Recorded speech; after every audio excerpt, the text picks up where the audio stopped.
ಪ್ರೀತಿಯರೇ, into read and ರಿಫ್ಲೆಕ್ಟಿಗೆ ಆಯ್ಕೆ ಮಾಡಿದಂತಹ ಗ್ರಂಥ 1971ರಲ್ಲಿ ಕೆನ್ಯಾದ ಪ್ರಸಿದ್ಧ ಕಾದಂಬರಿಗಾರ ಹೆನ್ರಿರವರು ರಚಿಸಿದಂತಹ ಹಾಗೂ ತಾಂಜಾನಿಯಾ ಶಾಲೆಯ ಪಠ್ಯಪುಸ್ತಕದಲ್ಲಿ ಒಳಸೇರಿಸಿದಂತಹ ಇಟ್ ಇಸ್ ಪಾಸಿಬಲ್ ಎಂಬ ಕೃತಿಯನ್ನು ನಮ್ಮ ಕರ್ನಾಟಕದಲ್ಲಿ 1976ರಲ್ಲಿ ಜನಿಸಿ ಬೀರೂರು, ಬೆಂಗಳೂರು, ಶಿವಮೊಗ್ಗದಲ್ಲಿ ಕಲಿತು ಬೆಳೆದು ಈಗ ತಾಂಜಾನಿಯಾದಲ್ಲಿ ಬದುಕುತ್ತಿರುವಂತಹ ಪ್ರಶಾಂತ್ ಬೀಜರವರು ಕನ್ನಡಕ್ಕೆ ಅನುವಾದಗೊಳಿಸಿದಂತಹ ಲೇರಿಯಂಕ ಎಂಬ ಕೃತಿಯಾಗಿದೆ.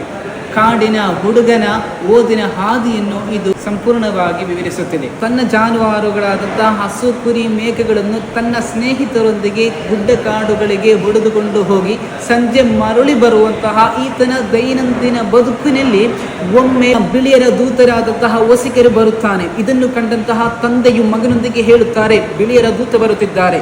ಬಿಳಿಯರು ಎಂದರೆ ನಮಗಿಂತ ಶಕ್ತಿಯುಳ್ಳವರು, ಎಲ್ಲರನ್ನು ಸೋಲಿಸುವಂತಹ ಅಸ್ತ್ರವುಳ್ಳ ಹಾಗೂ ಬೆಂಕಿ ಉಗುಳುವ ಅಸ್ತ್ರವನ್ನು ಉಪಯೋಗಿಸಬಲ್ಲವರಾಗಿದ್ದಾರೆ ಬಿಳಿಯರು. ಹಾಗೂ ನಮ್ಮ ಮಕ್ಕಳನ್ನು ಒಂದು ಜಾಗಕ್ಕೆ ಕರೆದುಕೊಂಡು ಹೋಗಿ ಅಲ್ಲಿ ಪಾಠಗಳನ್ನು ಕಲಿಸಿಕೊಡುತ್ತಾರೆ. ಅದನ್ನು ಅವರು ಶಾಲೆ ಎಂದು ಕರೆಯುತ್ತಾರೆ. ಅದೇನೆಂದು ನನಗೆ ತಿಳಿಯದು, ಹಾಗೂ ನಾನು ಇಷ್ಟರ ಮಟ್ಟಿಗೆ ಅಲ್ಲಿ ಹೋಗಲಿಲ್ಲ ಹಾಗೂ ನಿನ್ನನ್ನು ಕಳುಹಿಸುವುದು ಇಲ್ಲ ಎಂದು ಹೇಳುತ್ತಾನೆ. ಇದನ್ನು ಆಲಿಸಿದಂತಹ ಲೇರಿಯಂಕ ತಂದೆಯೊಂದಿಗೆ ಹೇಳುತ್ತಾನೆ, ಖಂಡಿತವಾಗಿಯೂ ನಾನು ಹೋಗುವುದಿಲ್ಲ, ಈ ಗ್ರಾಮವನ್ನು ಬಿಟ್ಟು, ಈ ನನ್ನ ಜಾನುವಾರುಗಳನ್ನು ಬಿಟ್ಟು ಆ ಶಾಲೆಗೆ ನಾನು ಹೋಗುವುದಿಲ್ಲ ಎಂದು ನಿರ್ಧರಿಸುತ್ತಾನೆ.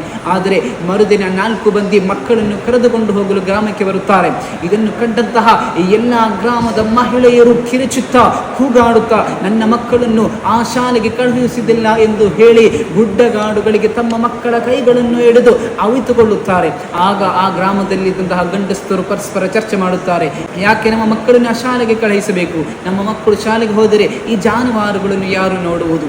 ಅದೇ ರೀತಿಯಲ್ಲಿ ಆ ಶಾಲೆಯಲ್ಲಿ ಪೋಷಕರ ಮಾತನ್ನು ಕೇಳಬಾರದೆಂದು ಹೇಳಿಕೊಡುತ್ತಾರೆ. ಹಾಗೂ ನಮ್ಮ ಮಕ್ಕಳು ಹೇಗುತ್ತಾರೆ, ಒಂದು ಕೈಯಲ್ಲಿ ಬರ್ಜಿ, ಇನ್ನೊಂದು ಕೈಯಲ್ಲಿ ಕೋಲು, ಅದೇ ಕೈಯಲ್ಲಿ ಪುಸ್ತಕವನ್ನು ಹೇಗೆ ಹೇಳುತ್ತಾರೆ? ಅದು ಖಂಡಿತವಾಗಿ ಅಸಾಧ್ಯವಾದಂತಹ ಒಂದು ಸಂಗತಿಯಾಗಿದೆ, ನಮಗೆ ಕಳುಹಿಸಲು ಸಾಧ್ಯವಾಗುವುದಿಲ್ಲ ಎಂದು ಹೇಳುವ ಸಂದರ್ಭದಲ್ಲಿ, ನೀವು ಕಳುಹಿಸಲಿಲ್ಲದಿದ್ದರೆ ಖಂಡಿತವಾಗಿ ನಾವು ಬಲವಂತವಾಗಿ ನಿಮ್ಮ ಮಕ್ಕಳನ್ನು ಕರೆದುಕೊಂಡು ಹೋಗುತ್ತೇವೆ ಎಂದು ಹೇಳುತ್ತಾರೆ. ಕೊನೆಯದಾಗಿ ತಮ್ಮ ಮಕ್ಕಳನ್ನು ಕಳುಹಿಸುವುದಾಗಿ ನಿರ್ಧಾರ ತೆಗೆಯುತ್ತಾರೆ.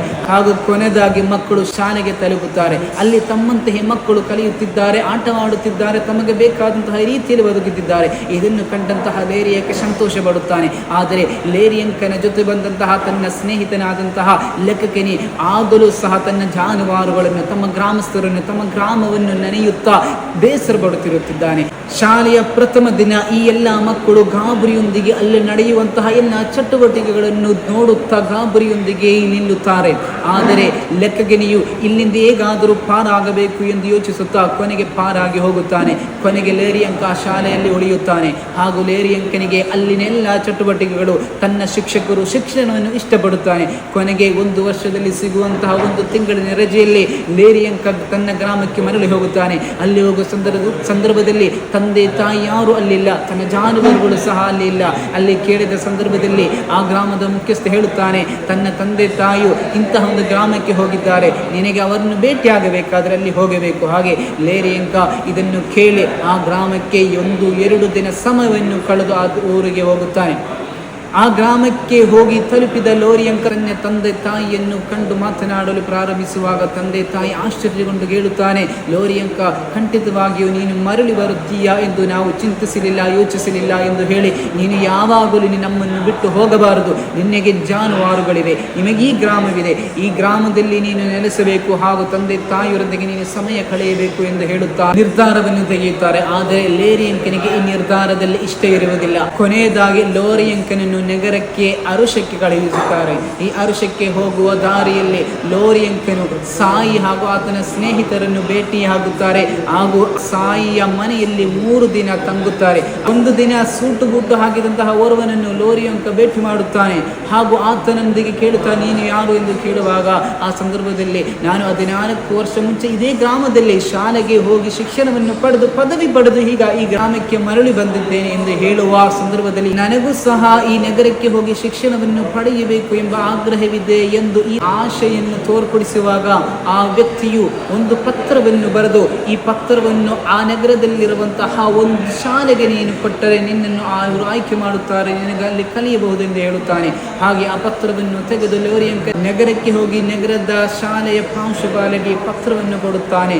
ನಂತರ ಲೋರಿಯಂಕನ ಬದುಕು ಶಿಕ್ಷಣವನ್ನು ಪಡೆಯುವುದರಲ್ಲಿ ಸಮಯ ಕಳೆಯುತ್ತಾನೆ. ಲೋರಿಯಂಕ ತನ್ನ ವಿದ್ಯಾರ್ಥಿ ಜೀವನದ ರಜೆಯನ್ನು ಅದೇ ಕಾಂಪೌಂಡಿನಲ್ಲಿ ಶಿಕ್ಷಣವನ್ನು ಪಡೆಯುತ್ತಾ ಕಳೆಯುತ್ತಾನೆ. ಹಾಗೂ ಕೊನೆಯದಾಗಿ ಎಲ್ಲ ಶಿಕ್ಷಣವನ್ನು ಪಡೆದು ಪುನಃ ಅದೇ ಗ್ರಾಮಕ್ಕೆ ತನ್ನ ತಂದೆ ತಾಯಿ ಜಾನುವಾರುಗಳನ್ನು ನೋಡಲಿಕ್ಕಾಗಿ ಹೋಗುವ ಸಂದರ್ಭದಲ್ಲಿ ತಾನು ಶಾಲೆಗೆ ಹೋಗಬಾರದು, ಶಿಕ್ಷಣ ಪಡೆಯಬಾರದು ಎಂದು ಹೇಳಿದ ತಂದೆಯು ಸಂತೋಷದಿಂದ ಸ್ವೀಕರಿಸುತ್ತಾರೆ. ಹಾಗೂ ತಂದೆ ಮಗನೊಂದಿಗೆ ಹೇಳುತ್ತಾರೆ, ಮಗನೇ, ನೀನು ಆಯ್ಕೆ ಮಾಡಿದಂತಹ, ನೀನು ತೆಗೆದಂತಹ ನಿರ್ಧಾರ ನಮ್ಮೆಲ್ಲರನ್ನು ಸಂತೋಷಪಡಿಸುತ್ತಿದೆ.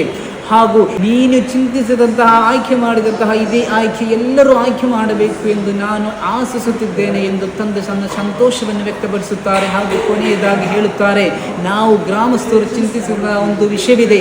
ಹೇಗುತ್ತಾರೆ, ಒಂದು ಕೈಯಲ್ಲಿ ಬರ್ಜಿ, ಇನ್ನೊಂದು ಕೈಯಲ್ಲಿ ಕೋಲು, ಅದೇ ಕೈಯಲ್ಲಿ ಪುಸ್ತಕವನ್ನು ಹೇಗೆ ಹಿಡಿಯಲು ಸಾಧ್ಯ ಎಂದು ನಾವು ಚಿಂತಿಸುತ್ತಿದ್ದೆವು.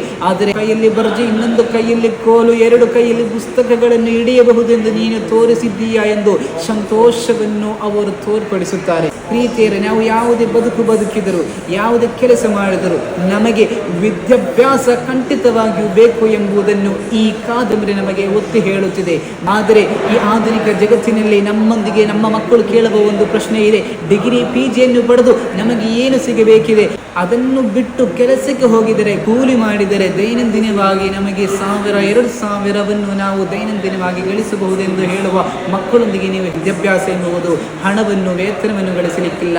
ಬದಲಿಗಾಗಿ ಒಂದು ವಿದ್ಯಾಭ್ಯಾಸವುಳ್ಳ, ಶಿಕ್ಷಣವುಳ್ಳ, ತಿಳುವಳಿಕೆಯುಳ್ಳ ಒಬ್ಬರಾಗಿ ಬದುಕಲಿಕ್ಕಾಗಿ ಎಂದು ನೀವು ಆ ಮಕ್ಕಳೊಂದಿಗೆ ಹೇಳಲಿಕ್ಕಾಗಿದೆ. ಖಂಡಿತವಾಗಿಯೂ ಈ ಕಾದಂಬರಿಯು ಕತ್ತಲಿನಲ್ಲಿ ಬದುಕುತ್ತಿರುವಂತಹ ಹಲವರಿಗೆ ಬೆಳಕನ್ನು ತೋರಿಸುವಂತಹ ಒಂದು ಕಾದಂಬರಿಯಾಗಿದೆ. ಎಲ್ಲರೂ ಇದನ್ನು ಓದಬೇಕು ಎಂದು ನಾನು ಹೇಳುತ್ತಿದ್ದೇನೆ.